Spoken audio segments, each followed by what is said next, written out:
Hola, muy buenos días, hermanos. Qué gusto es estar de nuevo juntos por medio de esta transmisión. Estoy muy contento el día de hoy de poder estar una vez más aquí en la congregación del puerto para compartir con ustedes la bendita y santa palabra de Dios. Agradecemos profundamente también todo el apoyo que tenemos con el equipo creativo que con todo su trabajo hace posible que esta transmisión llegue a todos ustedes. Así que les enviamos un saludo muy cariñoso, muy afectuoso a todos los que nos están viendo en esta mañana, en esta bonita mañana del domingo, y un saludo demasiado especial para toda la familia del puerto. Como todos ustedes saben, vamos a continuar el día de hoy con nuestra serie de predicaciones del año, La vida de Jesús. En esta ocasión compartiré un mensaje que lleva por título Jesús sana a la suegra de Pedro. Quiero que me acompañes a leer el Evangelio según San Marcos, capítulo 1, versículo 29 al 31. De nuevo utilizaré la Nueva Traducción Viviente, así que por favor, ten ahí tu Biblia para que me estés siguiendo en la medida que estamos exponiendo la palabra del Señor. Y dice de la siguiente manera: Después Jesús salió de la sinagoga con Santiago y Juan, y fueron a la casa de Simón y Andrés. Resulta que la suegra de Simón estaba enferma en cama con mucha fiebre. Se lo contaron a Jesús de inmediato. Él se acercó a la cama, la tomó de la mano y le ayudó a sentarse. Entonces la fiebre se fue y ella les preparó una comida. Quiero que me acompañes a orar, por favor. Señor bendito, te damos muchísimas gracias en esta preciosa mañana, porque nos has dado la oportunidad, Señor, de estar aquí en tu casa para ser tu instrumento por el cual, Señor, nos vas a dar tu palabra, tu mensaje. Te pido con toda mi corazón que uses mi vida para el bien, Señor, para la edificación de tu cuerpo, para que todas aquellas personas que están escuchando esta transmisión sean grandemente bendecidas. Las ponemos en tus manos. Ayúdanos a comprender la profundidad y la sencillez de tu palabra, y que podamos tomarla como el tesoro que es, Padre, y que seamos nosotros como un cofre en la cual ella puede estar, vivirla, ponerla por obra y, Señor, darte toda la gloria, la honra y la alabanza. Ponemos a todos los pastores de Ciudad Juárez, de México y del mundo en tus manos para que prediquen con denuedo, conforme a la guianza de tu Espíritu Santo, la palabra sagrada. En el nombre de Jesús. Amén. Muy bien. Hoy nos encontramos en Capernaum, ciudad o aldea de Nahum o ciudad de Consuelo. Ese pequeño poblado que en el ministerio de Jesús se convertiría en la base de sus viajes o como en el centro de sus operaciones. Y fue tan estimado y querido por Jesús que lo vino a llamar su ciudad y su casa. Quiero que recordemos los últimos viajes de Jesús, de lo cual hemos estado compartiendo. Jesús partió de Judea a Sicar de Samaria, donde tuvo su encuentro con la mujer samaritana. De ahí se dirigió a Caná de Galilea, y es cuando él sana al hijo del funcionario. Luego partió de Nazaret y de ahí a Capernaum, donde hoy estamos ubicados. Quiero que leamos Mateo capítulo 4, versículo 13 al 16 para entender esta parte final de los viajes de Jesús hasta el día donde nos encontramos. Y dice de la siguiente manera: Primero fue a Nazaret, luego salió de allí y siguió hasta Capernaum, junto al mar de Galilea, en la región de Zabulón y Neftalí. Así se cumplió lo que Dios dijo por medio del profeta Isaías: En la tierra de Zabulón y Neftalí, junto al mar, más allá del río Jordán, en Galilea, donde viven tantos gentiles, la gente que estaba en la oscuridad ha visto una gran luz. Y para aquellos que vivían en la tierra donde la muerte arroja su sombra, ha brillado una luz. Jesús se encuentra ahí cumpliendo la profecía. Jesús lleva su ministerio a las calles, a los hogares, a los campos, a las aldeas y a cualquier otro lugar donde pueda hallar gente común. Allí en Capernaum, Jesús llamó a sus primeros 4 discípulos. Leamos Mateo 4, 18 al 22. Cierto día, mientras Jesús caminaba por la orilla del mar de Galilea, vio a 2 hermanos, a Simón, también llamado Pedro, y a Andrés, que echaban la red al agua porque vivían de la pesca. Jesús los llamó: vengan, síganme, y yo les enseñaré cómo pescar personas. Y enseguida dejaron las redes y lo siguieron. Un poco más adelante, por la orilla, vio a otros 2 hermanos, Santiago y Juan, sentados en una barca junto a su padre Zebedeo, reparando las redes. También los llamó para que lo siguieran. Ellos, dejando atrás la barca y a su padre, lo siguieron de inmediato. El día de hoy aprenderemos un nuevo episodio en la vida de Jesús: el milagro de sanidad de una mujer viuda. Un milagro en lo privado del hogar, el hogar de uno de sus primeros discípulos, llamado Simón, que luego se convertiría en el apóstol Pedro. La mujer a la que yo me refiero el día de hoy es la suegra precisamente de Simón. Esta historia nos muestra una vez más el gran amor de Jesús por aquellos que sufren de dolencias a causa de la enfermedad. Repito, el título de esta predicación es el mismo que aparece en algunas Biblias: Jesús sana a la suegra de Pedro. Quiero que me acompañes una vez más a leer estos 3 versículos. Marcos capítulo 1, versículo 29 al 31, para poder entrar de lleno a la predicación de su palabra. Después Jesús salió de la sinagoga con Santiago y Juan y fueron a la casa de Simón y Andrés. Resulta que la suegra de Simón estaba enferma en cama con mucha fiebre. Se lo contaron a Jesús de inmediato. Él se acercó a la cama, la tomó de la mano y la ayudó a sentarse. Entonces la fiebre se fue y ella les preparó una comida. Muy bien, era el día sábado por la mañana, el día de reposo de acuerdo a la ley. Fiel a su costumbre, como cada sábado, Jesús entró a la sinagoga y empezó a enseñar.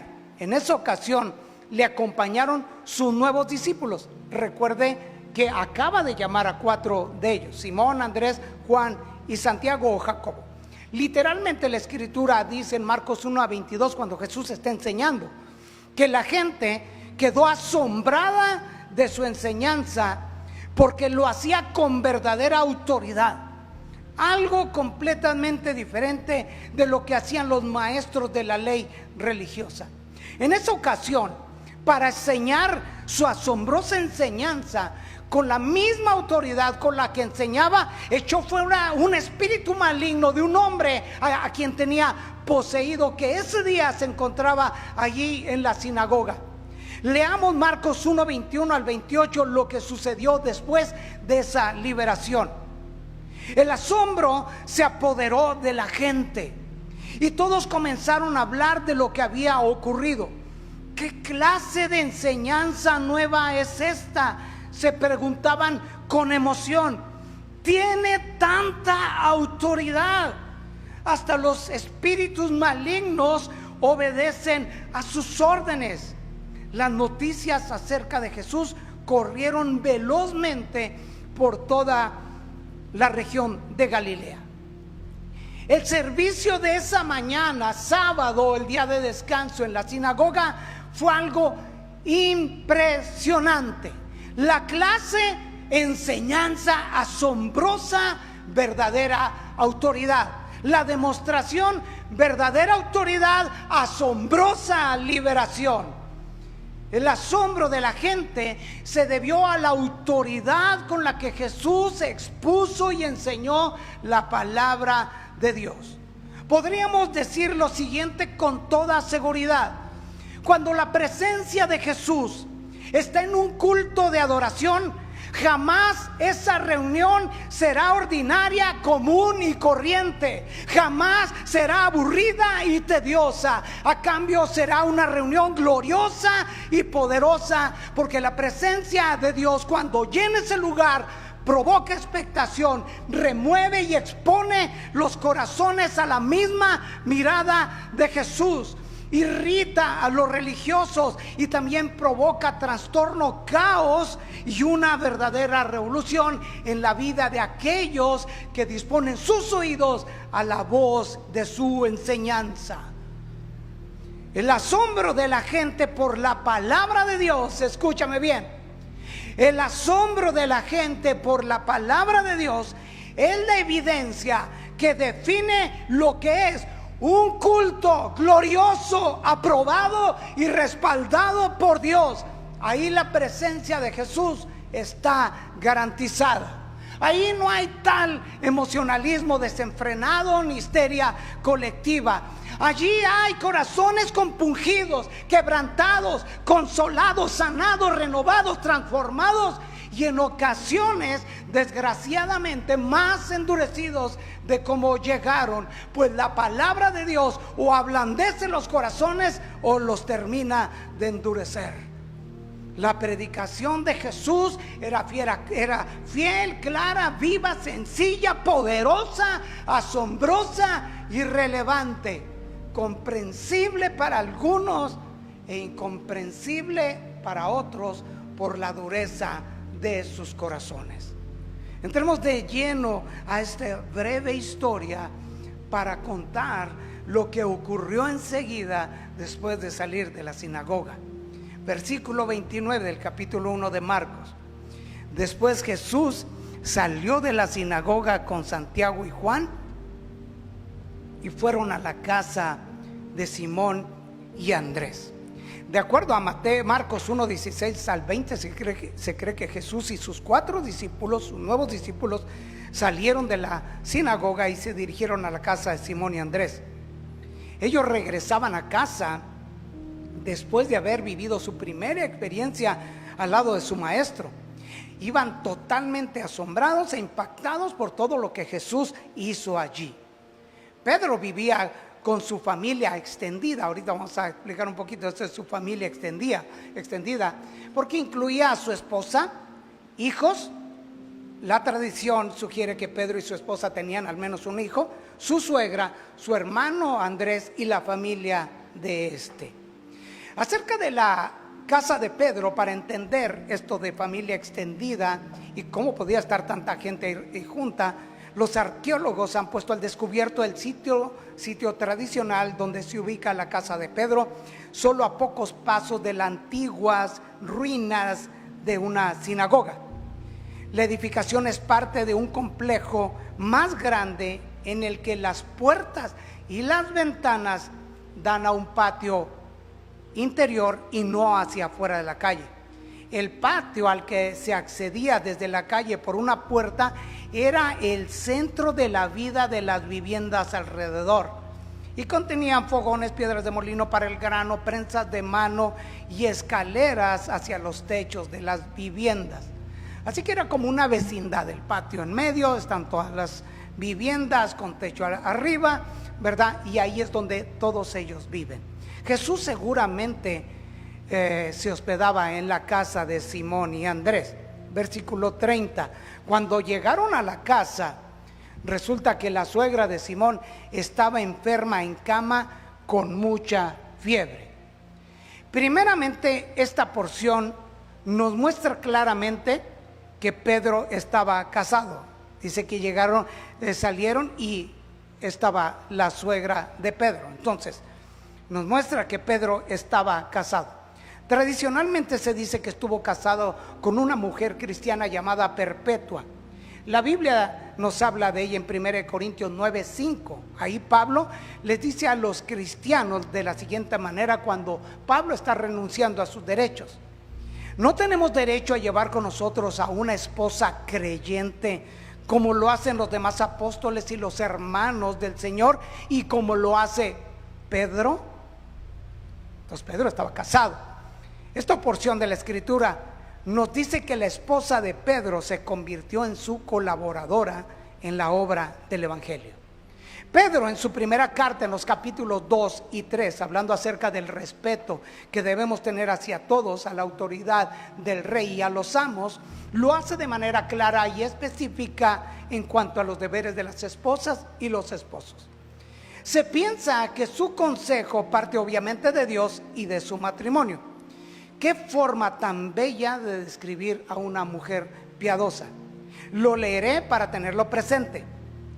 Repito, estamos en su primera carta, en el capítulo 3, en el versículo 1 dice: ustedes esposas tienen que aceptar la autoridad de sus esposos. Entonces, aun cuando alguno de ellos se niegue a obedecer la buena noticia, la vida recta de ustedes les hablará sin palabras. Ellos serán ganados al observar la vida pura y la conducta respetuosa de ustedes. No se interesen tanto por la belleza externa, los peinados extravagantes, las joyas costosas o la ropa elegante. En cambio, vístanse con la belleza interior, la que no se desvanece, la belleza de un espíritu tierno y sereno, que es tan precioso a los ojos de Dios. Así como lucían hermosas las santas mujeres de la antigüedad, ellas ponían su confianza en Dios y aceptaban la autoridad de sus maridos. Por ejemplo, Sara obedecía a su esposo Abraham y lo llamaba Señor. Ustedes son hijas cuando hacen lo correcto sin temor a lo que sus esposos pudieran hacer. De la misma manera, ustedes maridos tienen que honrar a sus esposas. Cada uno viva con su esposa y trátela con entendimiento. Ella podrá ser más débil, pero participa por igual del regalo de la vida nueva que Dios les ha dado. Trátenla como es debido para que nada estorbe las oraciones de ustedes. ¿Tenías presente a Pedro y a su esposa cuando leías esta porción de la Escritura? Pedro estaba casado y su esposa era una mujer creyente. Algo más respecto a este matrimonio. Clemente de Alejandría dice que nos cuenta que Pedro y su mujer sufrieron juntos el martirio. Pedro sufrió la prueba terrible de ver morir a su mujer antes que él. Al ver que llevaban a su mujer a la muerte, Pedro se regocijó que fuera llamada y trasladada al hogar celestial, y la llamó por su nombre, animándola y confortándola. Y al final le dice: acuérdate del Señor. Así que Perpetua fue probablemente el nombre de esta mujer piadosa, esposa de Simón. Su madre estaba muy enferma. Entonces leemos versículo 30, resulta que la suegra de Simón, aclarando que estaba casado, estaba enferma en cama con mucha fiebre, muy enferma, con mucha fiebre. También es muy probable que la suegra viviera en la casa de Simón y Andrés. ¿Por qué? Porque se esperaba que los hijos adultos cuidaran de sus padres ancianos. Por ejemplo, y por lo general, la pareja recién casada vivía con la familia de esposo hasta que tuvieran suficiente dinero para vivir por su propia cuenta. Muchos padres morían cuando sus hijos eran adultos jóvenes. Así que es posible que Simón y Andrés se hayan hecho cargo de la casa paterna. Y también es muy probable que el suegro de Simón haya fallecido y que Simón y su esposa se hayan llevado a vivir a la suegra de Simón a la casa de él. El solo hecho de que aparezca la palabra o el término de suegra a mí me llama muchísimo la atención, y aprovecho para comentar lo siguiente. Las suegras son un regalo y una bendición de Dios. A pesar de que muchas, así como también madres, hijas, abuelas, no hayan honrado ese título, y más que ese título, ese lugar en las relaciones humanas, en las relaciones de familia, no dejan de ser ellas una bendición de Dios. Sé que nunca falta la oportunidad que aprovechan algunos predicadores para hacer comedia de este pasaje que estamos leyendo. La fama que se han ganado las suegras por causa de aquellas que se han portado mal, pues no ha sido buena. Así que por favor, honremos ese lugar de suegros en el que estamos posicionados principalmente por la gloria de Dios y para colaborar por la felicidad de nuestros hijos y sus cónyuges. Amén. Si hemos fallado en esto, aún estamos a tiempo de rectificar. Seamos respetuosos en su privacidad, sabios, justos, considerados, empáticos y amorosos en nuestro consejo, compartidos en sus necesidades, amorosos y expresivos en nuestro afecto, prontos a su auxilio, procurando la honra de unos y otros, procurando que los lazos de unidad se fortalezcan por medio de la paz y con el paso del tiempo. Seamos un ejemplo digno de imitar para ellos y nunca dejemos de orar por sus necesidades. Así que como suegro aprendamos a no ser entrometidos, confianzudos e imprudentes. Repito, las suegras son una bendición y un regalo de Dios. El hijo, la hija de la suegra es el fruto de su vientre, tesoro y herencia de Dios, parte de su ser que entregará de por vida a un hombre o a una mujer para la creación de una nueva familia y con el único deseo de que reciba y dé felicidad a su cónyuge y juntos den gloria a Dios. Así que honra a tus suegros como Dios manda, para que en un futuro, si Dios te concede tener hijos y les permite a ellos casarse, pueda recibir la misma honra que tú le ofreciste a los tuyos. Los padres en su gran mayoría llegarán a ser suegros. Y creo que aquí Dios nos muestra esta parte importante en las relaciones familiares. Y quiero aprovechar también lo siguiente, hablando de los suegros y de la suegra en especial. En lo personal, mi suegra, que en paz descanse, fue una gran mujer a quien respeté y amé por ser quien era en su valor y esencia como mujer, y por el solo hecho de ser la madre de mi amada esposa Verónica. Siempre tengo presente lo que ella pensaba, decía y demostraba, que si alguien hacía algo por sus hijas, ella viviría agradecida toda la vida, y yo lo pude comprobar. Dios me concedió estar a su lado en los últimos días de su vida. Ella fue doña Elvia Alonso, una mujer que le entregó su vida a Jesús, que en paz descanse. Resulta que la suegra de Simón estaba enferma en cama con mucha fiebre. Quiero que piensen lo siguiente: la reunión del día de reposo en la sinagoga por lo general terminaba cerca del mediodía y era seguida por una comida principal del día.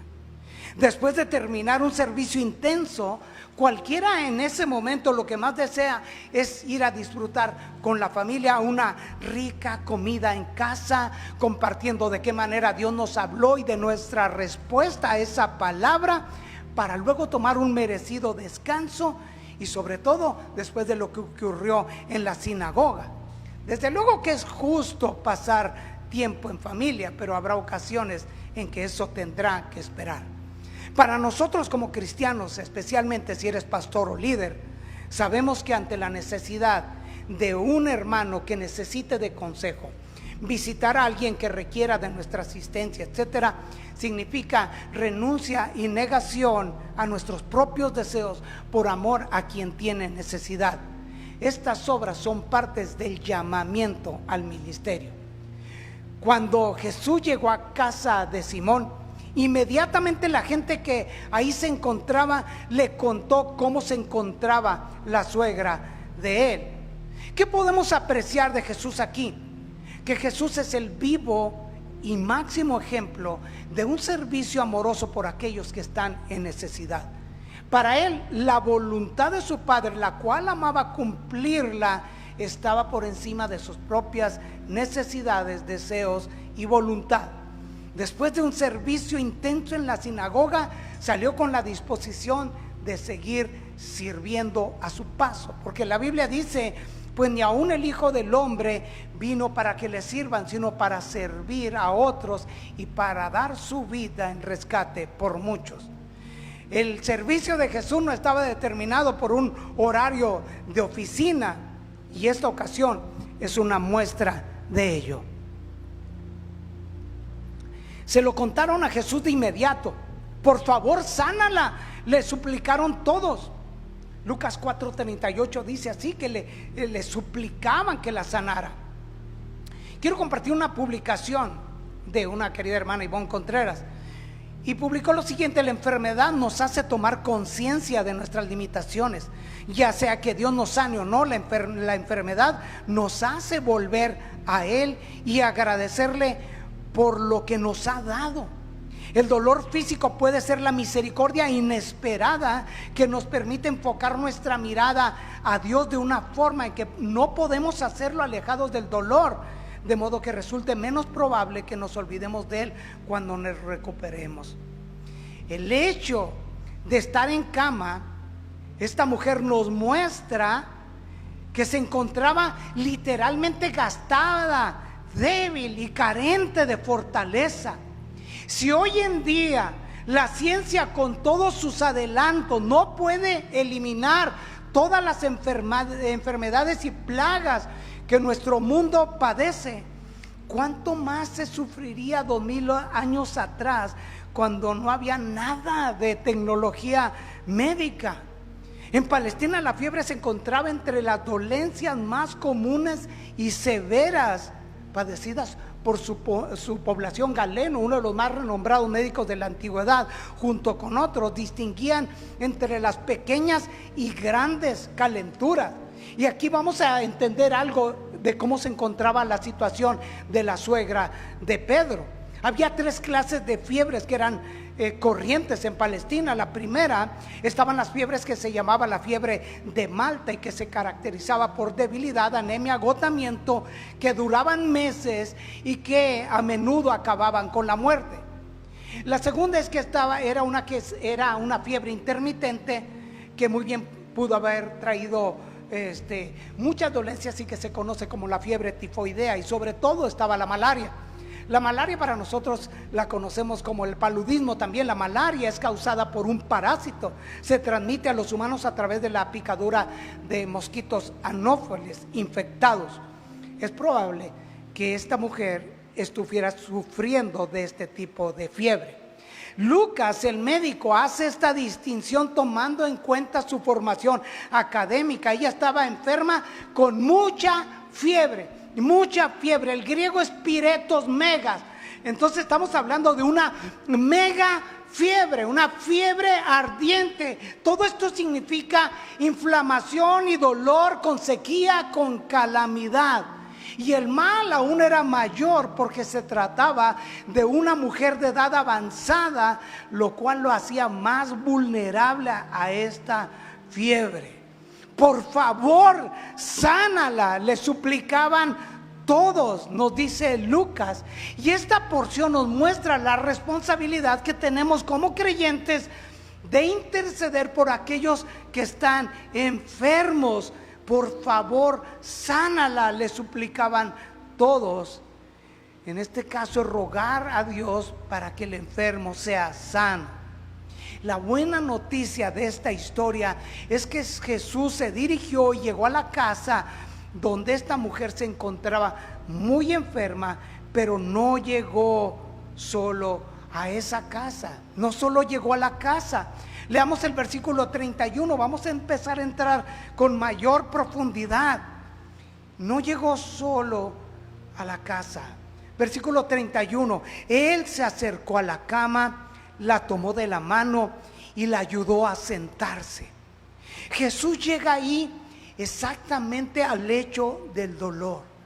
Qué gran contraste hay entre Jesús y aquella gente impía, poderosamente influyente o influenciada o vinculada a grupos de mentes siniestras y diabólicas que se han decidido y se han propuesto a eliminar de esta vida a los ancianos o ancianos enfermos, entre otras gentes. Qué gran contraste hay entre Jesús, un personaje político del estado de Texas, hizo unas declaraciones el día 24 de marzo de este año en un programa de Tucker Carlson Tonight en Fox News, que causaron gran polémica después de sugerir que los ancianos de América mayores de 70 años tenían que estar dispuestos a arriesgar su salud para hacer resurgir la economía en medio del brote del coronavirus, en la que él mismo se mostró dispuesto a no sobrevivir.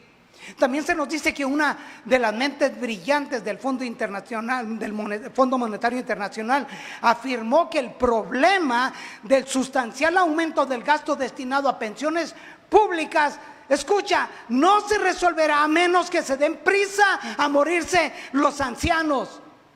¿Qué diferencia hay entre Jesús y esa gente de mente entenebrecida? Jesús ama a las personas mayores, les ama por el solo hecho de ser su creación y les ama en esta última etapa de su vida. Ellas son obra de sus manos. La Biblia dice en Levítico 19:32, delante de las canas te pondrás de pie, honrarás al anciano y a tu Dios temerás, yo el Señor. Así que Jesús se acercó a la cama, la tomó de la mano y le ayudó a sentarse. 3 acciones amorosas de Jesús podemos observar en esta escena. Él se acercó a la cama. Jesús tomó la iniciativa. Ella no podía acercarse al médico, pero el médico divino sí podía acercarse a ella. Cuando nos sentimos demasiado lejos de Dios, o que Dios está demasiado lejos de nosotros, Jesús lo hace más cercano de lo que tú y yo podemos imaginar.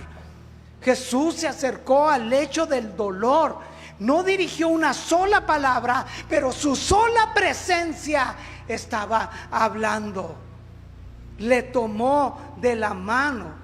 Jesús no solo se acercó a su cama, Jesús le tomó de la mano, posiblemente esa mano gastada, con arrugas, y esta mano preciosa de Jesús le tomó. El tomarle de su mano es como si Jesús le estuviera diciendo: estoy más cerca de lo que tú pensabas. No estás sola, yo estoy contigo. Confía en mí, yo te amo. Jesús le ha tomado de su mano y le ayudó a sentarse.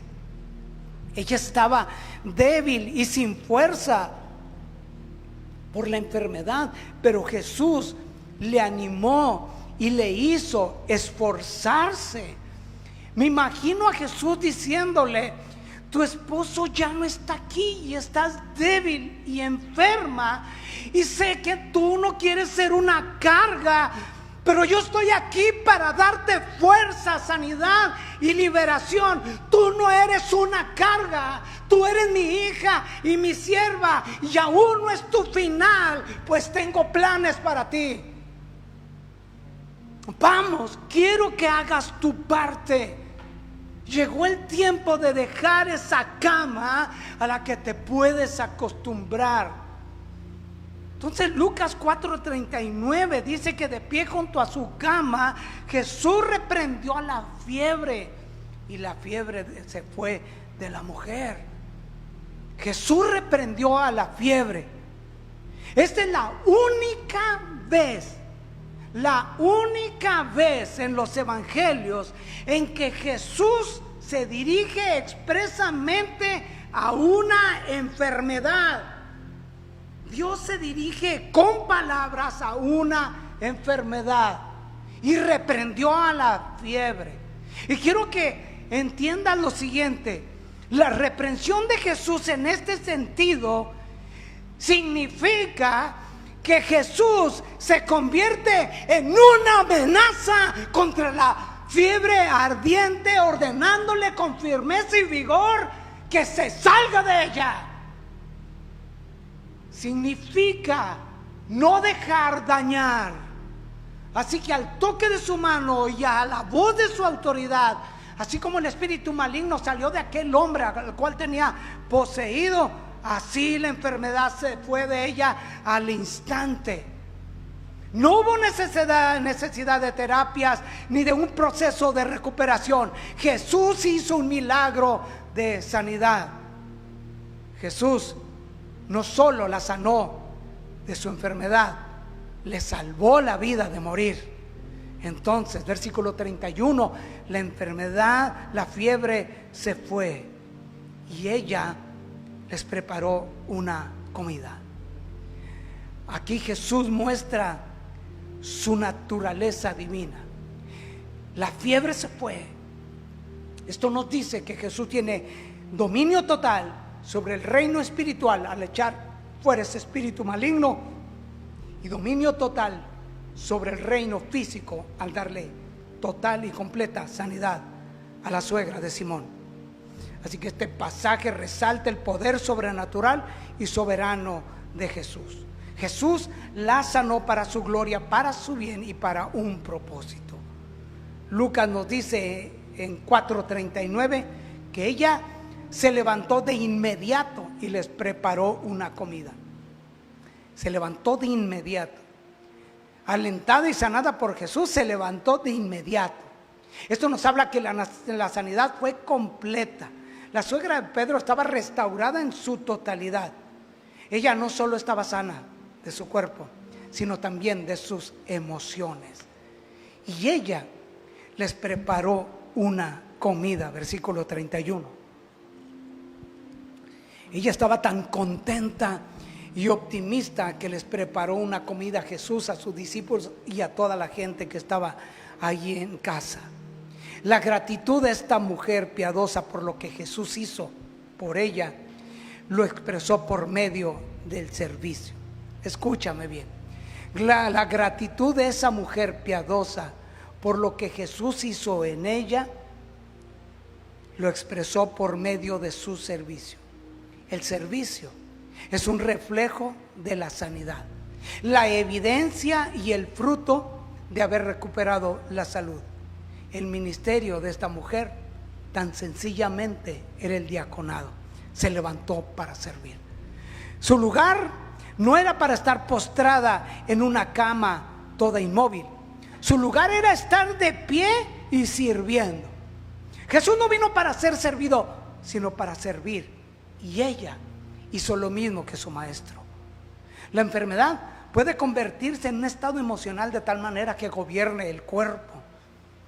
Este estado puede convertirse en un modo de vivir que te puede hacer dependiente de los demás para vivir, cuando la condición no está para eso y que justifique asistencia. Así como ella fue sana al instante se levantó a servir, preparándoles una comida. No puedo imaginarme qué alegría se vivía en esa mesa. Cuánta gratitud, cuántos milagros. Y escúchame bien, ya estoy casi para terminar. Cuánta gratitud estaba en esa mesa. Un servicio glorioso en la sinagoga, asombrosa enseñanza, asombrosa liberación, asombrosa sanidad en un hogar privado. Repito, pero ahí no acaba todo.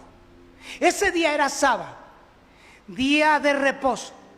Al mediodía en la mañana estuvieron en la sinagoga. Al mediodía empieza a ocurrir toda la obra del milagro de sanidad en la suegra de Simón. Ellos comparten una cena. El día está llegando al final. Es sábado, día de reposo.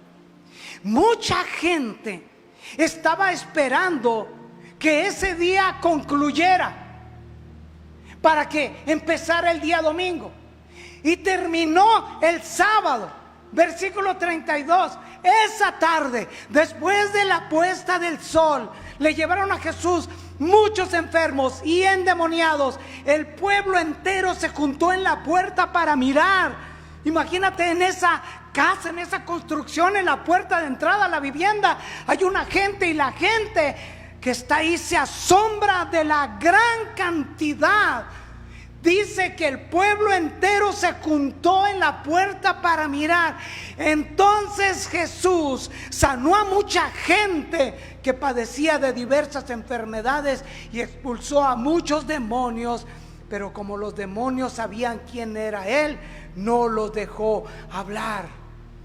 Qué glorioso día dentro de la sinagoga, dentro del hogar de Simón, y qué campaña de milagros se dio fuera de esa casa. No hay palabras para expresar cuán asombroso es nuestro Señor Jesucristo. Él es el más grande. No hay nadie que se iguale a Él. En esta misma escena de la sanidad de la suegra de Pedro, el Evangelio de Mateo termina diciendo, Mateo 8:17, concluye esta escena citando al profeta Isaías del capítulo 53, versículo 4 y 5. Y Mateo 8:17 dice de la siguiente manera: así se cumplió la palabra del Señor por medio del profeta Isaías, quien dijo: se llevó nuestras enfermedades y quitó nuestras dolencias. Por su llaga fuimos todos curados. Así que aquí Jesús, el Mesías, llevaría sobre sí todas las enfermedades de su pueblo y sufriría sus dolores. Y repito, por su llaga serían curados, y esa profecía se cumplió ahí en Jesús. Para terminar, quizás tú estás siguiendo esta transmisión y te encuentres en este momento postrada o postrado en cama por alguna enfermedad, o conoces a alguien que lo está. Pon tus ojos en Cristo y deposita toda tu confianza en Él. Vive esta historia con tu propia vida. Pídele a Dios que haga un milagro en tu vida. Si su perfecta voluntad así lo quiere, así será. Y si no es así, es porque hay algo más grande y mejor de lo que tú puedes imaginar y tus ojos no puedan ver. O probablemente tú no te encuentres postrada en cama por alguna enfermedad física, pero sí lo estés emocionalmente, ya sea por alguna depresión a causa de una pérdida de un ser querido, por un fracaso sentimental, por soledad, por falta de amor, o porque tú sientas que Dios no te ama, porque no te escucha tus oraciones, o no te comprenda por lo que estás pasando. Esta historia que he compartido, esta breve historia, es verdadera y se sigue cumpliendo día a día, porque es la palabra de Dios la cual es verdadera. Esta historia nos muestra a Jesús, y es por eso que esta historia tiene un final feliz. Quiero que recuerdes a Jesús por lo siguiente y lo hagas tuyo. No hay nada imposible para Dios. Para Dios todo es posible. Así que considera a Jesús. Jesús conoce tu necesidad y no le es indiferente. Jesús se deleita haciendo el bien a los que sufren, porque Él es bueno, misericordioso y compasivo. Jesús se acerca al enfermo, se pone frente a él, le toca, le toma de su mano, le ayuda a levantarse, le sana completamente y le da un verdadero propósito por el cual vivir. Y Jesús le llama a servirle. Jesús te está hablando en este momento. Abre tu corazón a sus palabras y deposita toda tu fe en Él. Ríndele tu vida a Jesús en este mismo momento. Vamos a orar. Ahí desde tu lugar, por favor, híncate, cierra tus ojos y está atento a la oración. Oremos. Amantísimo Dios y Padre Celestial, te doy muchísimas gracias, Señor, por esta pequeña predicación. Señor, es tu palabra, y tu palabra tiene todo el poder para hacer milagro en la vida de las personas. Tú puedes sanar el cuerpo de cualquier enfermedad, pero sobre todo tú puedes salvar su alma y darle vida eterna, salvación, perdón de pecados. Ahorita, Señor, yo te ruego por todas las personas que están viendo esta transmisión, Señor, ahí en su lugar donde ellos se encuentran ahorita, postrados en cama, hincados, de pie delante de ti, te ruego, Señor, si alguno de ellos tiene una enfermedad física, Señor, tú eres el mismo ayer, hoy y por los siglos, y puedes hacerlo ahora, en este mismo instante y de una forma instantánea. Te ruego, Señor, si así es tu voluntad, que sanidades ocurran, muchas sanidades de todo tipo ocurran en aquellos que están enfermos, Padre. Levántalos del lecho del dolor y que ellos se entreguen a servirte como lo hizo esta mujer. Te ruego por todos los que están enfermos emocionalmente o de cualquier tipo, Padre. Te pido que hagas una obra poderosa y les des completa liberación.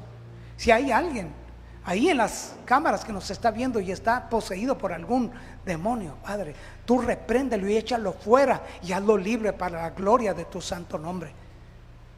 Padre, te doy las gracias por todos los que han sido edificados en su fe, han sido fortalecidos, su fe se ha llenado de vigor. Te ruego por todos los creyentes y por los que aún no te conocen, les des la oportunidad de la salvación y de la vida eterna.